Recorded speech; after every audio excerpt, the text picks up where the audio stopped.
퇴행성 관절염의 대부분은 초반에 염증이 조금 있을 때 잘 관리를 하지 못하면 50대, 60대가 되었는데도 내가 하고 싶은 운동이나 일들을 자연스럽게 못하게 되는 경우가 많습니다. 그래서 초기에 관리를 잘 해야 하는 것입니다. 미국 골다공증 협회에서 보고한 내용에 따르면 10일간 계란과 계란 껍질막을 섭취한 그룹에서는 무릎 통증이 유의하게 감소했고 관절 통증이 이전보다 훨씬 더 좋아진 것을 확인했다는 연구 결과도 있습니다. 사골국이나 멸치, 그리고 도가니탕 이런 것들이 무릎 관절, 연골에 도움이 된다라고 하는 대표적인 음식들인데요. 이 음식들의 공통점은 많이 함유되어 있다는 것입니다. 안녕하세요. 지식한상 구독자 여러분, 저는 정형외과 전문의 닥터홍 선생 홍경진입니다. 정형외과 병원에 내원하는 환자분들이 어디가 가장 많이 아파서 온다라고 생각을 하실까요? 2021년 건강보험심사평가원 통계에 따르면 무려 400만 명 정도가 퇴행성 관절염으로 진단을 받고 치료를 받았다고 하는데요. 이 퇴행성 관절염의 대부분은 무릎인 경우가 많습니다. 그만큼 무릎 통증으로 고생하시는 환자분들이 많다는 얘기인데요. 서양과는 다르게 우리나라는 기본적으로 앉아서 생활하는 좌식 문화입니다. 이런 좌식 문화에서는 쪼그려 앉았다, 일어나는 동작들을 계속 반복을 해야 하기 때문에 이런 동작들을 계속 하다 보면 무릎 연골에 부담을 주면서 무릎 통증이 생기는 경우가 많이 생깁니다. 그리고 최근 들어서는 고령화 사회가 진행이 되면서 그러면서 발생하는 무릎 통증, 그리고 퇴행성 관절염 환자분들도 많아지고 있고요. 당연히 만성적인 통증이 있습니다. 실제로 제가 외래에서 환자분들을 겪어보면 이런 만성적인 통증 때문에 정말 삶의 질이 전반적으로 떨어지는 그런 문제들을 가지고 있는 경우가 많이 있습니다. 만성적인 통증이 있으니까 움직이기 싫어지고 운동도 못하게 되고 내가 하고 싶었던 일도 못하게 되고 그러면서 체중도 늘어나고 우울증도 생기고 삶의 전반적인 부분에 문제가 발생할 수 있기 때문에 꼭 무릎 통증이 심해지기 전에 치료하는 것이 정말 중요하다고 할 수 있습니다. 퇴행성 관절염도 단계가 있는데 증상은 있지만 크게 엑스레이에서 구조적인 문제가 보이지 않는 1단계부터 시작해서 뼈나 이런 구조적인 변화가 생기는 3, 4단계까지 있는데요. 이렇게 3, 4단계로 변하게 되면 일단 구조적인 문제가 있기 때문에 주사치료나 약물치료도 어느 정도 한계가 있는 경우가 많이 있고요. 결국은 인공관절같이 뼈를 자르고 인공관절 같은 그런 수술을 해야 되는 경우도 발생할 수 있습니다. 한번 망가지면 되돌리기가 어렵기 때문입니다. 저는 보통 환자분들한테 얼굴 주름에 비유해서 설명을 많이 하는데요. 얼굴 주름이 가볍게 생겼을 때에는 이렇게 열심히 표정을 밝게 한다든지 아니면 보톡스를 맞는다든지 피부 관리를 열심히 하면 주름이 진해지는 것을 막을 수도 있고요. 주름이 더 깊어지거나 더 나빠지는 것을 막을 수 있습니다. 하지만 주름이 살짝 졌을 때 그것을 별로 신경 쓰지 않고 계속 찡그린다든지 관리를 하지 않으면 당연히 주름이 더 깊어지게 되고 그 주름은 원래대로 회복되기가 어렵겠죠. 무릎 연골도 마찬가지입니다. 조금 손상을 받았을 때에는 잘 관리를 하면 7, 80대가 되어서도 내가 하고 싶은 운동이나 행동들을 자유롭게 할 수가 있지만 초반에 염증이 조금 있을 때 잘 관리를 하지 못하면 50대, 60대가 되었는데도 벌써 무릎 통증 때문에 내가 하고 싶은 운동이나 하고 싶은 행동, 일들을 자연스럽게 못하게 되는 경우가 많습니다. 그래서 무릎 통증, 이 퇴행성 관절염도 초기에 관리를 잘 해야 하는 것입니다. 관절염이 너무 심하다, 그래서 조금이라도 걸을 때 무릎 통증이 계속 있다, 그러면 당연히 인공관절 같은 수술을 받으시면 빨리 좋아지실 수도 있고 통증도 많이 줄어들 수가 있습니다. 하지만 무릎 관절염이 아주 심하더라도 수술이 너무 무섭거나 아니면 나이가 고령이셔서 수술을 받았을 때 오히려 수술 때문에 몸에 전신적인 문제가 또 발생할 수 있는 분들, 그런 분들인 경우에는 수술이 1차적인 선택이 아니라 약물이나 주사 같은 치료로 최대한 조절을 해보고 물리치료도 해보고 하는데 이제 통증을 참고 사시는 경우가 많이 있고요. 그런 분들이 사실 개인적으로는 외래에서 진료 볼 때 가장 안타까운 경우가 아닐 수가 없습니다.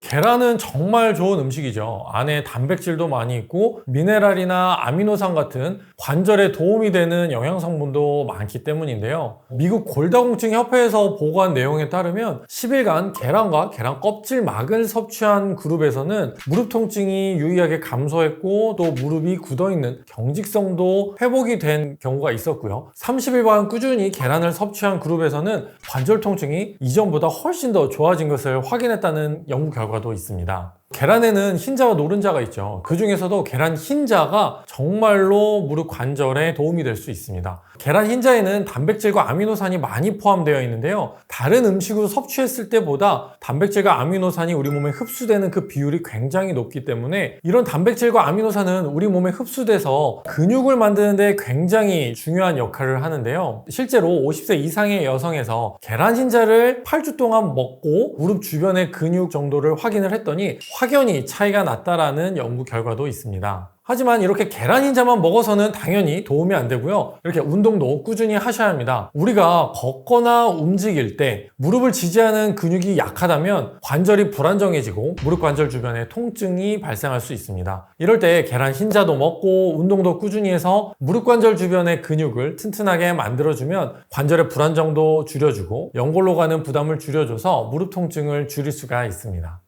무릎 통증이나 연골에 도움이 된다라는 음식은 정말 많습니다. 당장 인터넷만 찾아봐도 정말 수백 가지가 나올 정도로 많이 있는데 제가 그 중에서 계란과 같이 먹을 때 가장 궁합도 잘 맞고 추천드리는 음식은 바로 카레입니다. 카레 요리의 주 재료로 사용되는 강황에는 커큐민이라는 성분이 많이 들어있기 때문인데요. 이 커큐민은 무릎 관절 내부의 염증도 줄여주고 연골을 보호하는 기능을 한다고 알려져 있습니다. 최근에 나오는 많은 연구들에서는 이 커큐민이 무릎 통증에 효과적이라는 보고들도 많이 나오고 있고요. 다른 음식들로는 유제품이나 콩, 견과류 같이 아미노산이 많이 들어있는 식품들이 굉장히 도움이 될 수 있습니다. 계란도 추천을 드리지만 제가 아미노산이 많이 들어있는 식품들도 추천을 드리는 이유는 그 아미노산 중에서 특히 글리신이라는 성분 때문인데요. 글리신 아미노산은 단백질을 이루는 성분 중에 하나입니다. 이 글리신 아미노산이 하는 중요한 역할 중에 하나는 관절이나 인대 기능을 강화시켜주고요. 연골을 보호해주는 역할을 한다고 알려져 있습니다. 그리고 몸에서 스스로 생성이 되는 영양소이기는 하지만 아주 소량으로 생성이 되기 때문에 음식으로 섭취를 해주면 더욱 관절 건강에 도움이 될 수 있기 때문입니다. 사골국이나 멸치, 그리고 도가니탕 이런 것들이 무릎 관절, 연골에 도움이 된다라고 하는 대표적인 음식들인데요. 이 음식들의 공통점은 콜라겐이 많이 함유되어 있다는 것입니다. 관절 연골은 물이 70~80%가 되고요. 콜라겐이 15에서 20%, 그리고 단백 다당이라고 하는 물질이 한 5% 정도를 구성하고 있습니다. 이 중에서 콜라겐은 연골세포 사이를 단단히 묶어주는 역할을 하기 때문에 굉장히 중요한데요. 연골을 물풍선으로 비유를 한다면 수분을 묶어주는 풍선을 하는 역할이 바로 콜라겐이라고 할 수 있습니다. 우리 몸 전체 단백질의 30% 정도를 차지하는 이 콜라겐은 연골뿐만 아니라 힘줄, 인대, 뼈 이렇게 근골격계를 구성하는 굉장히 중요한 요소이기도 하고요. 피부, 혈관 같은 결체 조직에도 포함이 되어 있습니다. 그런데 이렇게 중요한 콜라겐은 20대부터 매년 1%씩 감소를 해서 40대 정도가 되면 그 콜라겐이 절반 정도로 줄어든다고 알려져 있는데요. 실제로 젊은 사람과 나이 든 사람의 관절 연골의 단면을 보면 그 콜라겐 두께의 차이가 굉장히 많이 나는 것을 알 수 있습니다. 이렇게 콜라겐이 점차 줄어드는 이유는 나이가 들수록 단백질 섭취량도 줄어들고요. 소화나 흡수하는 기능도 떨어져서 몸에서 콜라겐을 생성하는 능력이 전반적으로 떨어지기 때문입니다. 그래서 나이가 들수록 관절 건강을 지키기 위해서는 꼭 콜라겐을 섭취하시는 것이 중요합니다. 콜라겐이 무릎 관절에 도움이 된다는 것은 앞에서 말씀드렸는데 문제는 흡수율입니다. 먹었을 때 얼마나 우리 몸에 흡수가 잘 되고 연골로 전달이 잘 되는지가 중요한데요. 연골 속 콜라겐과 동일한 구조인 GPH, 저분자 콜라겐 펩타이드 이 형태로 섭취하면 흡수율도 높고 연골 건강에도 도움이 된다고 알려져 있습니다. 관절 건강을 위해서 콜라겐 섭취를 할 때에는 반드시 식약처의 관절 연골 기능성 인정을 받았는지를 확인하셔야 합니다. 인체 적용 시험을 통해서 관절 건강 기능 개선을 확인한 제품만이 식약처의 기능성 인증을 받을 수 있기 때문입니다. 이 부분은 정말로 중요한 것이니 구매 전에 꼭 확인하시기 바랍니다. 앞서 말씀드렸던 도가니탕이나 사골국 같이 콜라겐이 많이 들어있는 음식들은 물론 좋기는 하지만 먹었을 때 우리 몸에서 소화가 되고 그 소화가 된 것이 흡수되는 비율이 굉장히 적습니다. 그런데 이렇게 영양제로 되어 있는 콜라겐을 섭취를 했을 때는 먹었을 때 흡수도 잘 되고 관절 기능 회복에도 도움이 되기 때문에 당연히 영양제로 된 제품을 드시는 것이 좋습니다.